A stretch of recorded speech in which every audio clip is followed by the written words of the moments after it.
अस्सलामुअलैकुम, hope so you all are fine. खुश हैं, मज़े में। यहाँ लाई हूँ आप लोगों के लिए एक न्यू रेसिपी। यहाँ पे हम बनाने लगे हैं चपली कबाब। चपली कबाब बनाने के लिए हमें चाहिए है प्याज, मोटा कीमा है यहाँ पे चॉप नहीं किया हुआ, हाथ का बना हुआ कीमा, अदरक है, लहसुन है और हरी मिर्चें, धनिया है, साथ एक अंडा है हमारे पास।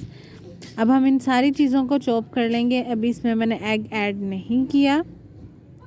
जैसे ही चॉप हो जाएगा मैं इसके अंदर एक मसाला ऐड करूँगी। आप शान का मसाला ऐड कर लें या नेशनल का ऐड कर लें, वो आपकी मर्ज़ी है। मैं ऐड कर रही हूँ यहाँ पे एक नेशनल का मसाला। ये था चपली कबाब मसाला। ये 1 किलो के लिए होता है। मैंने तकरीबन 3 पाव कीमा था, इस वजह से मैंने पूरा मसाला ऐड नहीं किया। आप देख लें, यहाँ पे मैंने ऐड किया है लेकिन पूरा नहीं किया। अब इसके अंदर मैं ऐड करूँगी एक अंडा। अंडा इसलिए हम ऐड करेंगे ताकि इसकी बाइंडिंग अच्छी हो जाए, और साथ बेसन, अगर बेसन है तो बेसन ऐड कर लें, अगर चनों का पाउडर है फ्रेश आपके पास तो आप यूज़ कर लें।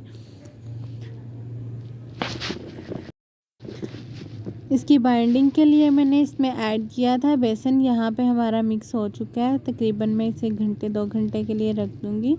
अगर आपके पास कम टाइम है तो आप फ़ौरन भी बना सकते हैं।